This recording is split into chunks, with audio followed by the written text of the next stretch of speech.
Hello everyone, I greet you in the name of God Almighty. My name is Silas, and today we have a very interesting video to react to. It's actually a question they asked a rabbi that are the Palestinians really our cousin? It means that it's actually a Jewish person that was asking the rabbi if Palestinians are truly the Jews cousins. Okay, so when we get out to the video, we can be able to hear his response concerning some of these things, because what that is happening lately, the bombing that I heard that people in Palestine, they went on to get some of the food and then the aid that they are bringing to them due to some of the war that is happening. And I learned that the people we are bombed, a lot of people lose their life, and the cause of it is just very bad. It's very bad. I don't just know. As if we humans have just forget about so many things and put ourselves in place of God. Some of us are just acting like God. Some of us can just decide to just take people's life just like that. Anyway, let's hear what the rabbi is going to say concerning this, if the Palestinians are actually the cousins of the Jews. So if today happens to be the first time of you checking out my channel, don't forget to subscribe to my channel and follow me on my Facebook and Instagram. And if you have any video you want me to react to, don't forget to drop it at the comment section and I'm going to check it out. So guys, before we get on to the video, I'm a theologian and I make this video not to discredit anyone's religion. This is basically for educational purposes, and I believe that at the end of this video we all are going to learn from this. So guys, without any further ado, let's get on to this video and hear his response to this very question, if the Palestinians are the Jews cousins. The Arabs really are cousins. Well, the Bnei Yishmael are cousins. The children of Yishmael are cousins. We don't know exactly today who's who, because Sancheriv, the king of Ashur, who lived during the time of the first Holy Temple, he was a very successful king, and he captured almost the whole world. And his way was that he captured a country. He would make all the people from that country go to a different country. He wouldn't kill them. He took the people from one country, put them in that country, took the people from this country, because he wanted them to forget about their homeland. They should forget about their background. They should forget about everything and become his people. So he took them away from their country. See, he mixed up all the world.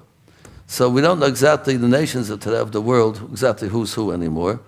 But certainly a lot of Bnei Yishmael are mixed into called the Arabs today. And a lot of them are cousins. Whether we like it or not, they are cousins. Of course, I mean, there's some nice Arabs too. I mean, not Arabs, not bad. But they are cousins to a great extent. Mixed in with them are cousin Arabs. But they're not pure Arabs anymore, Bnei Yishmael, because Sancheriv, this king, mixed up the whole world, and everybody got mixed up together. We don't know who Amalek is. We're supposed to destroy Amalek. We don't know who Amalek is today. We're not allowed to marry Edom. Can't marry. Even if they convert, they can't. But we don't know who they are, so therefore we can't have these laws don't apply. When Mashiach comes, it's a question whether he's going to tell us who's who or not. Some say he will, some say he won't. But right now we don't know who's who. It's a very interesting video. If you listen to this very rabbi, you bear with me that the rabbi does not actually accept that Palestinians are truly the Jews' cousins. That's accepting that they are truly the descendant of Ishmael. But all he's trying to say is that he's just making reference to a particular king that captured the world and then make everybody understand one feels like, as far as you believe in him, in his kingship, and then some of the things you understand he is doing, then you are his people, and not naturally that you have to be from Ishmael. And that's why he cannot be able to determine to whether the Palestinians, you understand, are his cousins or not. It's very unfortunate. All these things, you understand, are happening just because of some of the earthly benefits. Because of the earthly benefit. See, the rabbi cannot be able to tell if the Palestinians are descendant of Ishmael or not. This is something that we all know, that understand the Palestinians are descendant of Ishmael. What is so big deal of you to say is that yes, these people are like this, but this is our differences, or this is what we believe? I think that could have been better. But you see, he could not be able to like answer the question. He cannot be able to like tell whether, you understand, the Palestinians, you understand, are descendant of Ishmael or not. And that's why I see he will not be able to answer, saying that, oh, they have intermarried, so many things, you understand, has happened, so you cannot be able to like tell whether, you understand, they are truly, you understand, a descendant of Ishmael or not. This is sad. This is very unfortunate. But then it's well with us. It's well with us, because I just feel like we here on this very earth have forgotten our responsibilities here on this very earth. That's just the truth about it. We have forget our primary responsibilities, and then some of us has forget that we are going to leave this very earth, that there is actually a place called home. We have all forget about it.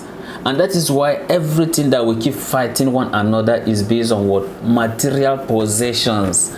And these are possessions that we are not going to take to anywhere. I'm not going to take these material possessions, in a sense, to heaven. Neither will you take these material possessions, in a sense, to anywhere, even to hellfire. That's the sad truth about it. Even to hellfire. You are not even taking it to the hellfire, because you are going to die, and then the only thing that will remain of you is your soul. It's your soul that is going to resurrect, and it's based on the good or the bad thing you're going to do will determine what will going to happen to you on the judgment day. Now, people has forgotten. People want to claim land. People want to own these things. People want to own like all these manners of things. At the end of the day, these are things that we are not going to go anywhere with it. I have always said that, like, when I die, and then you that is listening to me die, the only thing that we're going to resurrect is the soul. It's not really based on our color.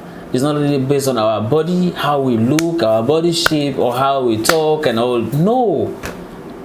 It's just the soul that is going to resurrect. It's just like me dying right now, and then maybe probably I live in the open place, and maybe after a couple of days or months I decay. The only thing you're going to see is just the bone. If somebody from the Australia, in a sense, that is the same bone. Somebody from England is the same thing, or Africa is the same thing, right? It's the same bone that they're going to see. Do you think that you can go to like differentiate and say that this one is an African, or this one comes from Australia, or this one, in a sense, is from Europe? Do you think it's going to be like that? It's the same bone. Just how our blood is the same thing, irrespective of. So that is how it is, in a sense, to our soul. So there is no need, okay? Because one thing is for sure, all of us believe that we are from Adam. All of us believe that, in a sense, Abraham is our great-grandfather. And if we believe, in a sense, in all these things, then why do we have to be killing each other? It does not even make sense. Because we all believe that there was no one on this very earth except Adam, that God created him and Eve. So if we believe in all these things, what is the point of us killing one another? For what? On something that we are not taking to anywhere? It's high time for us to rethink and start to live, in a sense, in peace and harmony with one another. And that is the love that Jesus, in a sense, was preaching. And that is the love that he was preaching to mankind. We cannot be able to do these things, in a sense, without making references to what God has given us in the scriptures, or even in the Quran or in the Torah. If we follow some of those things, in a sense, thoroughly, I don't think that we should be having all these differences. At the end of the day, we are going to die. Whether I like it or not, I am going to die. So what is the point of all this trying to own everything? Something that I'm trying to own that I will not take. So that is why it's just better for you to just have the little that you're going to take care of yourself and your family, or take care of yourself. Then whatever time that God has says you're going to live here, then you go. That is it. Anyway, it's very sad that because of all these things, you cannot be able to like tell the truth. Just say the truth. That's what the Bible says. Say the truth, and the truth shall set you free. Anyway, It's well, we have all listened to this, and I know that some of you have thought an opinion concerning this. I want to drop it at the comment section, and may God bless you. So this is the end of my video. If you like my reaction, you should like, share, and subscribe. And if you have any video you want me to react to, don't forget to drop it at the comment section, and I'm going to check it out. So guys, you remain blessed, and I see you in my next video. Bye bye.